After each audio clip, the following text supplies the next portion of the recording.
नमस्कार, मैं हूं सुमित झा। आप देख रहे हैं पुरवैया डीएनए। जिंदा रहने के लिए रोटी की जरूरत होती है और रोटी हासिल करने के लिए जरूरी होता है इंसान के पास ज्ञान हो, पढ़ा लिखा हो और रोटी कमाने के लिए उसके पास जरूरी अहर्ता हो। लेकिन मां की गोद से जिंदगी का पहला पाठ पढ़ने के बाद बच्चा जब स्कूल का मुंह देखता है तो उसे जिंदगी भर तंत्र की बाट जोड़नी पड़ जाती है, क्योंकि शिक्षा व्यवस्था उसे रोटी कमाने के लायक छोड़ती नहीं है। बात की व्यवस्था की हो तो तंत्र के भरोसे सेहतमंद रहना भी दुश्वार होता जा रहा है। अस्पताल बीमार पड़े हैं और मरीज डॉक्टर के इंतजार में अस्पताल में पड़े हैं। जाहिर है सेहत ना हो तो रोटी भी अच्छी नहीं लगती और कपड़ा पहनने में भी दिल नहीं लगता। लेकिन दरकार तो मकान की भी होती है। वो किसान और आम लोग भला अपने सपनों का महल कैसे बनाए जिनके लिए प्याज बिन कटे आंसू निकाल रहा है। आज डीएनए में इस तर्ज पर ही चर्चा करेंगे, रोटी, कपड़ा और मकान की, और आपको मौका देंगे तलाशने का कि कौन है आज की तारीख में सियासत का भारत कुमार। हमारे जीवन में सबसे ज्यादा महत्व तो शिक्षा का है, क्योंकि शिक्षा हमें एक अच्छा नागरिक बनने में मदद करती है। शिक्षा के द्वारा हम समाज में सम्मान पाते हैं और अपना जीवन खुशी खुशी जीते हैं। शिक्षा के द्वारा हम अपने जीवन के किसी भी क्षेत्र में ऊंचाइयों को छू सकते हैं। शिक्षा हमारे परिवार, समाज और राष्ट्र को मजबूत बनाता है। यही कारण है केंद्र और राज्य सरकारें अपने बजट का बड़ा हिस्सा शिक्षा पर खर्च करती है। अब देखिए, बिहार सरकार ने वित्तीय वर्ष 2015-16 में शिक्षा मद पर 10,950 करोड़ रुपए खर्च करने का बजट बनाया है। वित्तीय वर्ष 2014-15 में भी बिहार सरकार ने कुल बजट का 19.16% शिक्षा मद में खर्च किया था।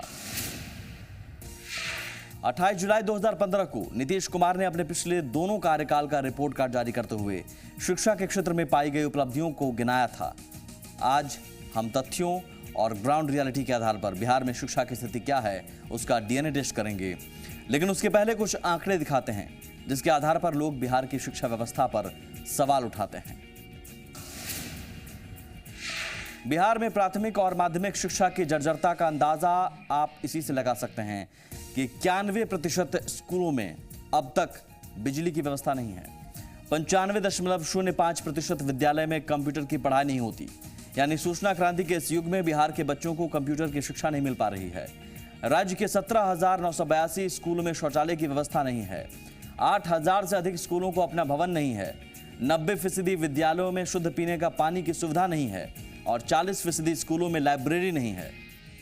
वर्ष 2012 में नोबेल पुरस्कार प्राप्त अर्थशास्त्री अमर्त्य सेन ने पटना में आयोजित एक कार्यक्रम में बिहार की शिक्षा व्यवस्था पर गंभीर सवाल उठाए थे। तब उन्होंने कहा था कि बिहार में प्राथमिक और माध्यमिक शिक्षा के उत्थान की राह में शिक्षकों और विद्यालय भवन संबंधी बुनियादी जरूरतों का अभाव ही सबसे बड़ी रुकावट है। इसके अलावा उन्होंने ये भी कहा था कि राज्य के विद्यालयों में शिक्षकों के पढ़ाने और छात्रों के सीखने का स्तर अभी भी नीचे है। बिहार की शिक्षा व्यवस्था पर अमर्त्य सेन ने 76 पन्नों की रिपोर्ट जारी की थी, जिसमें उन्होंने कई गंभीर विषयों को उठाया था। लेकिन सरकार को वो कमियां ना तब नजर आई थी और ना अब नजर आ रही है। सरकार भारी भरकम आंकड़ों को दिखाकर यह साबित करने की कोशिश कर रही है कि वो शिक्षा व्यवस्था में सुधार को लेकर गंभीर है। राज्य सरकार कितनी गंभीर है इसका हमने डीएनए टेस्ट किया और इसके लिए हमने उन स्कूलों का रुख किया जहां सभी बुनियादी सुविधाओं के होने का दावा किया जा रहा है। आपकी टीवी स्क्रीन पर एक तस्वीर आ चुकी है। पटना से 60 किलोमीटर दूर राजधानी जहां सरकार बैठती है, जहां पर बैठकर दावे किए जाते हैं, वहां से महज 60 किलोमीटर दूर की तस्वीर है भोजपुर जिला मुख्यालय आरा से सटे पियनिया गांव के सरकारी स्कूल की। स्कूल में 580 छात्रों का एडमिशन है। इन छात्रों को पढ़ाने के लिए स्कूल में 20 शिक्षक हैं, यानी 29 छात्र पर यहाँ एक शिक्षक हैं। इस मामले में स्कूल पास हो गया, चलिए, लेकिन राज्य में औसतन 63 छात्रों पर एक शिक्षक है और शिक्षक छात्र अनुपात का राष्ट्रीय औसत 40 है, यानी शिक्षक छात्र के अनुपात के मामले में ये स्कूल आदर्श है। लेकिन अब इस स्कूल से जुड़ी जो बात हम आपको बताने जा रहे हैं वो बेहद चौंकाने वाले हैं। स्कूल में शौचालय है लेकिन महीनों से बंद है, जिससे छात्राओं और महिला शिक्षकों को काफी परेशानी होती है। जो है वो सुचारू रूप से शुरू नहीं हुआ। अब जो यहाँ महिलाएं हैं, यहाँ पे 10 महिलाएं हैं, तो वो कहाँ जाएंगे? क्या आपने शिकायत की है इंस्टीट्यूशनल हेड से? हाँ, यहाँ पे मैं बोलती हूँ, अभी भी इसी बात को लेकर के बहस हो रहा था। तो लोग बोल रही थी कि अगर वो गंदा कर देगा बच्चा तो कौन सफाई करवाएगा। आप लोग के लिए क्या अरेंजमेंट है? आप लोग लेडीज हैं। हाँ, तो वही तो मैं जानना चाहती हूँ कि हम लोग के लिए यहाँ पे क्या अरेंजमेंट है। हम लोग इधर उधर जाए, कोना कतरी में जाए? वही होता है यहाँ पे। आइए अब कुछ दूसरे पहलुओं की पड़ताल करते हैं। राज्य के 70,673 स्कूलों में 2800 प्राथमिक और करीब 5200 माध्यमिक स्कूलों के छात्र या तो पेड़ के नीचे पढ़ते हैं या किराए के भवन में। यानी राज्य के करीब 8000 स्कूलों का अपना भवन नहीं है। अब इसे संयोग ही कहें कि उन छात्रों में से मैं भी हूं जिसने 8वीं तक पढ़ाई की पेड़ के नीचे। और जवाब कई छात्रों के से आप लेंगे तो आज भी वही तस्वीर है। स्कूलों के मामले में क्या वो सही हालत है, ये तस्वीरों से आपको मिल गया होगा जवाब। ज्यादा कहने की जरूरत नहीं है। ये हालत सिर्फ एक स्कूल की नहीं है। राज्य में ऐसे कई स्कूल हैं जहां भवन जर्जर हैं, छात्र जान हथेली पर रखकर पढ़ने को मजबूर हैं। ऐसा नहीं है कि अधिकारियों और जिम्मेदार लोगों को इसकी जानकारी नहीं है। कम से कम इस बयान को सुनने के बाद तो आप भी ये कह सकते हैं। पढ़ाना तो ही है हम लोग, लेकिन जर्जर अपना काम भवन तो करना है। जी, जर्जर भवन है तो क्या कर सकते हैं हम लोग। कभी इसकी शिकायत नहीं की आपने? हमेशा जाता है लिख करके कि भवन जर्जर है। यहाँ से विद्यालय से तो हमेशा साल में एक बार तो लिख के जेबे करता है, हमेशा जाता है। अभी तक कोई इम्प्लीमेंट नहीं हुआ। होता तो आप लोग देखते नहीं यहाँ गर्मी का पे। मौसम है, लाइन की व्यवस्था नहीं है, पंखा नहीं है, बच्चे गर्मी है, बरसात में कैसे यहाँ पढ़ते हैं। बच्चों का कहना है कि पानी चूता है, पूरा क्लास में बाढ़ टाइप का आ जाता है। हाँ, पानी तो चुपे करता है। यानी राजधानी पटना में नीतीश कुमार कहते हैं कि व्यवस्था हमने दुरुस्त कर दी है, लेकिन जहां अगर व्यवस्था है तो वहां ये हालात कैसे हो सकते हैं। अपने आप में विरोधाभास है। अब जरा आप ही सोचिए, जहां व्यवस्था नहीं है वहां क्या हाल होंगे, वहां के छात्र कैसे पढ़ते होंगे, उन्हें कैसे शिक्षा मिलती होगी। ये कुछ अहम सवाल हैं जिसका जवाब सरकार को देना होगा। सिर्फ आंकड़े गिना देने भर से, पीठ थपथपा लेने भर से नहीं चलेगा, क्योंकि क्वांटिटी एजुकेशन से नहीं, क्वालिटी एजुकेशन से ही शिक्षा का सच में विकास होगा। शिक्षा के क्षेत्र में काम कर रही संस्था असर ने 2014 की अपनी रिपोर्ट में कहा था कि बिहार में 5वीं कक्षा तक के बच्चे गुणा भाग तक नहीं जानते हैं। प्राइमरी पास बच्चे कक्षा 2 की किताबें नहीं पढ़ पाते हैं। ग्रामीण क्षेत्रों के सरकारी स्कूलों में पढ़ने वाले 47% बच्चे प्राइवेट ट्यूशन के भरोसे हैं। शिक्षा के अधिकार कानून 2009 के तहत प्राथमिक और माध्यमिक शिक्षा में गुणवत्ता सुनिश्चित करना राज्य सरकार की जिम्मेदारी है। अगर राज्य सरकार ईमानदारी से अपनी जिम्मेदारी को निभाए तो वो दिन दूर नहीं, शिक्षा के क्षेत्र में बिहार का जो पुराना गौरव था वो फिर दोबारा ना बहाल हो जाए। बिहार में शिक्षा परियोजना निःशक्त बच्चों के शारीरिक विकास और उन्हें शिक्षा मुहैया कराने के मकसद से करोड़ों रुपए खर्च करता है। लेकिन आपको जानकर हैरानी होगी कि करोड़ों खर्च के बाद भी जरूरतमंदों को लाभ नहीं मिल पा रहा है। एक और तस्वीर हम आपको दिखाने जा रहे हैं, आपकी टीवी स्क्रीन पर आ चुकी है। यह तस्वीर शेखपुरा जिला के जिला संसाधन केंद्र की है। यहां निःशक्त बच्चों के मानसिक और शैक्षणिक विकास के लिए लाखों रुपए के सामान खरीद कर रखे गए हैं, लेकिन केंद्र पर बिजली का कनेक्शन नहीं होने के कारण मशीनें शोभा की वस्तु बन गई हैं। प्रशिक्षण केंद्र पर तैनात डॉक्टर सह प्रशिक्षक से का कहना है कि इस बाबत संबंधित अधिकारियों को कई बार सूचित किया गया, लेकिन अधिकारी मानो कान पर उनके जू तक नहीं रेंगते, कोई कार्रवाई नहीं हुई। बिजली की व्यवस्था नहीं भी है, फिर भी जो बच्चे यहाँ आते हैं उनको हम मैनुअली एक्सरसाइज ही कराते हैं। और हमारे जो यहाँ रिसोर्स टीचर हैं, संसाधन शिक्षक, वो बच्चे को ब्रेल वगैरह, ब्रेल स्लेट पर ब्रेल लिखने के लिए और सीखने के लिए जो है बताते हैं। शिक्षण अधिगम सामग्री के द्वारा कुछ पढ़ाते हैं। लेकिन यदि बिजली की व्यवस्था रहती तो जो श्रवण निःशक्त बच्चे गूंगे और बहरे आएंगे उनको ग्रुप हियरिंग एड के द्वारा एक साथ बैठा करके सारे बच्चों को पढ़ाया लिखाया जाएगा। बिजली के अभाव में जो है उपकरण ठीक से कार्य नहीं कर पा रहे हैं, जिससे श्रवण निःशक्त बच्चों को थोड़ी परेशानी का सामना करना पड़ता है। केंद्र और राज्य सरकार निःशक्तों के विकास के लिए कई योजनाएं चलाती हैं, जिसमें इंदिरा गांधी राष्ट्रीय निःशक्तता पेंशन योजना, मुख्यमंत्री निःशक्त जन शिक्षा ऋण योजना, इसके अलावा भी और भी कई योजनाएं हैं। मुख्यमंत्री निःशक्त जन स्वरोजगार योजना, बिहार निःशक्तता पेंशन योजना और निःशक्त छात्रों के लिए छात्रवृत्ति योजना। ये तमाम योजनाएं हैं, लेकिन उन योजनाओं के बावजूद हालात क्या है वो आपने तस्वीर में देखी। इन योजनाओं का एक ही मकसद है, निःशक्त आत्मनिर्भर बने, लेकिन ये योजनाएं तब तक सफल नहीं हो सकती जब तक ईमानदारी से उन्हें लागू न किया जाए। यानी अगली बार अगर सरकार दावे करे तो जरा इन तस्वीरों को भी सरकार के अधिकारियों को, मंत्रियों को जहन में बिठा लेनी चाहिए कि क्या उनका दावा सही है, जमीनी तस्वीर से मेल खा रहा है उनका दावा। एक छोटा सा ब्रेक लेंगे, कुछ और डीएनए टेस्ट ब्रेक के उस पार।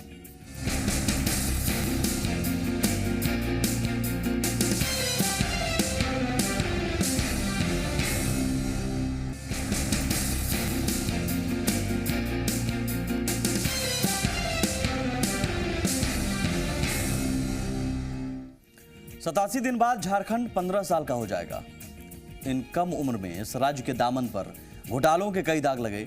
एक पूर्व सीएम, कई पूर्व मंत्री, अधिकारी, कर्मचारी, बिचौलिए जांच के दायरे में हैं, कुछ जेल में हैं।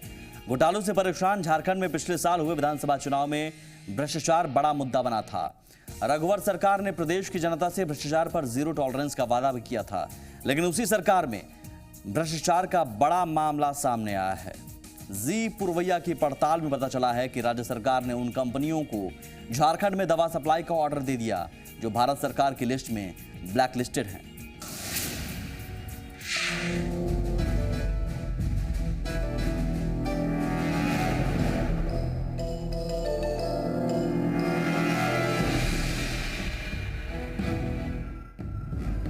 झारखंड में दवा सप्लाई करने वाली बीमारू कंपनियों पर सरकार मेहरबान है।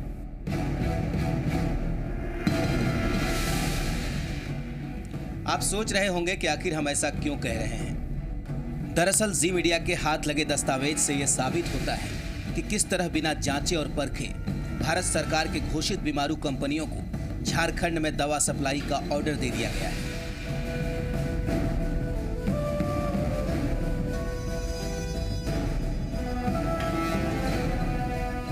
झारखंड में एनआरएचएम डिपार्टमेंट एक ऐसा महकमा है जहां पर नियमों को ताक पर रखकर सब काम किए जाते हैं।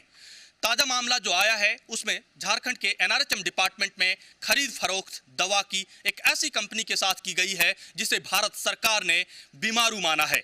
नियम के मुताबिक बीमारू कंपनी से दवा नहीं खरीदी जा सकती है, तो ऐसे में सवाल उठता है कि एनआरएचएम ने बीमारू कंपनी से दवा खरीदकर झारखंड के स्वास्थ्य का कैसे उपचार करने की सोच ली। इसमें सबसे पहला नाम आता है Bengal chemicals and pharmaceuticals limited और दूसरा आईडीपीएल। जी मीडिया के पास एनआरएचएम के 31 मार्च 2015 को दिए गए ऑर्डर के कागजात हैं, जिसमें बीमार company Bengal chemicals and pharmaceutical limited को पत्रांक संख्या 9/RCH 506/2012 1018 दिनांक 31 मार्च 2015 को 10 रुपये 45 पैसे के हिसाब से 2,04,820 दवा के बोतल सप्लाई करने के वर्क ऑर्डर दिए गए। लिहाजा इस कंपनी को करीब 1,60,00,000 रुपए का ऑर्डर मिला। इसके अलावा आईडीपीएल को 1,40,40,00,000 का ऑर्डर दिया गया। साफ है मामले में बड़े गोलमाल की बू आ रही है। लिहाजा बीमारू कंपनी पर इस मेहरबानी का कारण जब हमने स्वास्थ्य विभाग और एनआरएचएम के अधिकारियों से जानना चाहा तो कोई भी अधिकारी बात करने के लिए तैयार नहीं हुए। सबने इस मामले में अपना पल्ला झाड़ा, जबकि हर बार की तरह इस बार भी सूबे के स्वास्थ्य मंत्री रामचंद्र चंद्रवंशी ने अपनी अनभिज्ञता जाहिर की और कहा कि इस मामले की जांच सरकार जरूर कराएगी। हमारी जानकारी में नहीं है, न फाइल हमारे पास दवा के आता है। यह एनआरएचएम जो है केंद्र की सरकार की योजना है, उसमें मीटिंग होनी चाहिए थी, क्योंकि उसके अध्यक्ष जो है माननीय मुख्यमंत्री जी हैं और उपाध्यक्ष हम हैं। आज तक मीटिंग हम जब से हम आए हैं तब से नहीं कराया गया, इसलिए हमारी जानकारी में नहीं है और न फाइल हमारे पास आता है। इस तरह से अगर आप लोग संज्ञान में दिया है तो हम उस पर कार्रवाई करेंगे और जो दोषी होगा उस पर कड़ी से कड़ी कार्रवाई करेंगे। देश के प्रधानमंत्री नरेंद्र मोदी निचले स्तर तक आम लोगों को सस्ती दवा उपलब्ध हो सके, इसके लिए योजना बना रहे हैं, काम कर रहे हैं, लेकिन खुद उनकी पार्टी की झारखंड सरकार बीमारू कंपनी से दवा खरीदकर उनकी इस योजना के साथ साथ राज्य की जनता के स्वास्थ्य को कितना सीरियसली ले रही है वो इससे साफ हो रहा है। संतोष कुमार, जी मीडिया, रांची। झारखंड में दवा माफिया और स्वास्थ्य विभाग के कुछ भ्रष्ट अधिकारियों की मिलीभगत से नकली और खराब क्वालिटी की दवाओं का काला कारोबार धड़ल्ले से चल रहा है। दवा के काले कारोबार को रोकने के लिए बना कानून भी इन माफियाओं के सामने बौना नजर आता है। ऐसा नहीं है कि इस तरह के कारोबार में शामिल लोगों को पकड़ा नहीं गया, झारखंड में दवा घोटाले के पहले भी मामले सामने आए, दोषियों पर कार्रवाई भी हुई। एक पूर्व स्वास्थ्य मंत्री अब भी जेल में है, लेकिन उसके बाद भी राज्य में नकली और खराब क्वालिटी की दवाओं की बिक्री नहीं थम रही। आइए आपको बताते हैं झारखंड में सामने आए दवा घोटालों के मामलों को। वित्तीय वर्ष 2010-11 में आपदा प्रबंधन विभाग ने राज्य के सभी जिलों में दवा की आपूर्ति के लिए 18 करोड़ रुपए आवंटित किए थे। स्वास्थ्य विभाग ने यह राशि सभी जिलों के सिविल सर्जन कार्यालयों को आवंटित कर दिए, लेकिन बाद में इस राशि की दवा खरीदी गई या नहीं और उसकी कोई जानकारी विभाग के पास नहीं आई। मामले की शिकायत आने पर तत्कालीन स्वास्थ्य सचिव AK सरकार ने राज्य निगरानी ब्यूरो को मामले की जांच के लिए नवंबर 2013 में पत्र लिखा था, जिसके बाद 1 फरवरी 2014 को तत्कालीन CM हेमंत सोरेन ने झारखंड में 18 करोड़ रुपए के दवा घोटाले की जांच का आदेश दिया। इससे पहले राज्य के पूर्व स्वास्थ्य मंत्री भानु प्रताप शाही, पूर्व स्वास्थ्य सचिव डॉक्टर प्रदीप कुमार और सियाराम प्रसाद सिन्हा पर रिश्वत लेकर मेसर्स नंद किशोर फोगला को आपूर्ति आदेश जारी करने का आरोप लगा था। इस मामले की जांच CBI कर रही है। फिलहाल भानु प्रताप शाही इसी मामले में जेल में हैं। झारखंड की पूर्व की सरकारों पर दवा घोटाले के आरोप लग चुके हैं, उनकी जांच चल रही है। अब रघुवर सरकार पर नियमों की अनदेखी के आरोप लगे हैं, उसके पूरे सबूत जी मीडिया के पास है, जो आपने देखा। अब देखना है भ्रष्टाचार पर जीरो टॉलरेंस की बात कहने वाली रघुवर सरकार इस मामले पर क्या कार्रवाई करती है। एक छोटा सा ब्रेक लेंगे हम। ब्रेक के उस पार बात प्याज की, जो बिना कटे हमें और आपको रुला रहा है, लेकिन सरकार मौन है।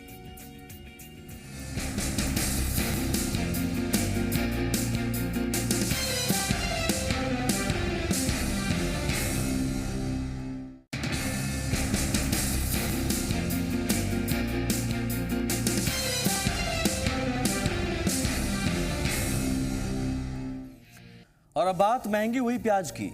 पिछले 1.5 महीने में प्याज 3 गुना महंगा हो गया है।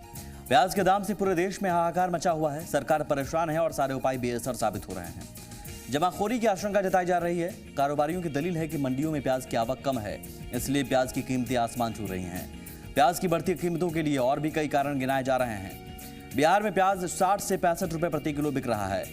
हमारी टीम पटना की मंडियों में प्याज की बढ़ी कीमतों की पड़ताल करने निकली, तो उसकी बढ़ी कीमतों के पीछे की वजह जो सामने आई वो चौंकाने वाली थी।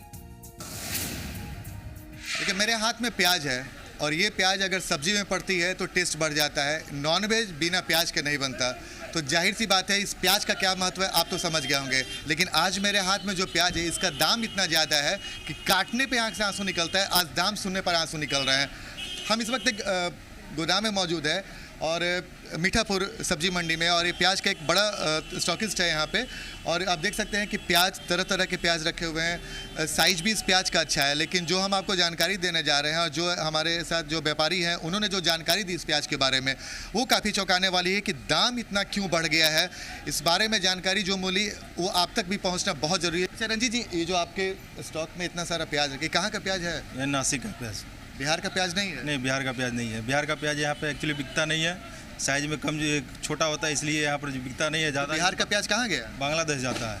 मतलब बिहार में जो प्याज होता है वो बांग्लादेश चला जाता है? बांग्लादेश जाता है। और बिहार के मार्केट के लिए कुछ नहीं रहता है, थोड़ा बहुत अगर किसी को समझ में आया तो वो लिए मार्केट में अपना बेचे, साइज के ऊपर है। लेकिन साइज ज़्यादा क्वालिटी होता नहीं है बिहार के प्याज। तो बांग्लादेश क्यों भेजा जाता है यहाँ से प्याज? वहाँ डिमांड है ना उस प्याज, इस प्याज का। भाई यहाँ का लोकल प्याज का वहाँ डिमांड है। वो प्याज मजबूत होता है, 5 दिन जाने में लगता है बांग्लादेश। और रेट भी अच्छा मिलता है? हाँ, रेट भी अच्छा मिलता है। यानी कि बिहार में बेचने से फ़ायदा नहीं होगा, बाहर बेचने से फ़ायदा हो रहा है। अब ऐसा उन लोगों का सोच है, किसान लोगों का सोच है। वो लोग ज़्यादातर वहीं पे बेचते हैं। पटना में वो लोग नहीं चाहते कि हम बेचें। अच्छा, और ये जो आप प्याज मंगाए ये कहाँ से मंगवाए? ये नासिक का प्याज है। तो नासिक के प्याज इतना महंगा क्यों आ रहा है इस बार? नासिक की प्याज इसलिए महंगा आ रहा है कि वहीं पर फसल मार खा गया। इस बार बारिश की वजह से बहुत फसल मार खा गया। शुरू में ही प्याज बहुत, समझिए 40% प्याज खत्म हो गया वहीं पे। यानी कि नासिक में बर्बाद हो गया फसल और यहाँ पे का प्याज बांग्लादेश चला जा रहा है। हाँ, यहाँ का प्याज बांग्लादेश जा रहा है। बिहार के लोग कैसे खाएंगे प्याज? तो अब नासिक से आएगा, जो उन लोगों का डिमांड रहेगा, जो वो लोग देंगे वो लोग हम लोग लेंगे। और हम लोग को तो काम लेना और बेचना है बस। वहाँ से जो डिमांड होता है, हम लोग को जो डिमांड रहता है वहाँ से लेते हैं। अच्छा, होलसेल में प्याज का रेट कैसा है अभी? होलसेल में प्याज का रेट आप मान के चलिए 45-48। खुदरा यही 60-65 बिक रहे होंगे। इतना चला गया? वो खुदरा वाले लोग ज़्यादा करते हैं ना। अच्छा, ये बताइए, तो प्याज का टेस्ट लगा है खाना में? ले, अभी तो आँख से आंसू गिर रहा है, तो टेस्ट कहाँ से लगेगा? तो अमूमन ऐसा माना जाता है कि सावन में प्याज का रेट कम हो जाता है, लेकिन जो जानकारी हमें मिली व्यापारी से, आप सुनकर अभी चौंक गए होंगे कि बिहार का जो प्याज हो रहा है वो बांग्लादेश चला जा रहा है अच्छे मुनाफे के लिए, और जो बिहार के लोग प्याज खाते हैं वो नासिक से आ रहा है, लेकिन नासिक में फसल बर्बाद हो गया है। इस वजह से ये जो भी प्याज यहाँ पे आ रहा है उसका रेट बहुत बढ़ा हुआ, और 1 महीना अभी आपको और भी आंसू रुलाएगा ये प्याज। तो आप समझ लीजिए कि सब्जी में प्याज डालना है या नहीं डालना है, सावन खत्म हो रहा है, नॉनवेज में प्याज डालना है या ना डालना है, ये आपको तय करना है। कैमरामैन महीब के साथ आनंद अमृता, जी मीडिया, पटना।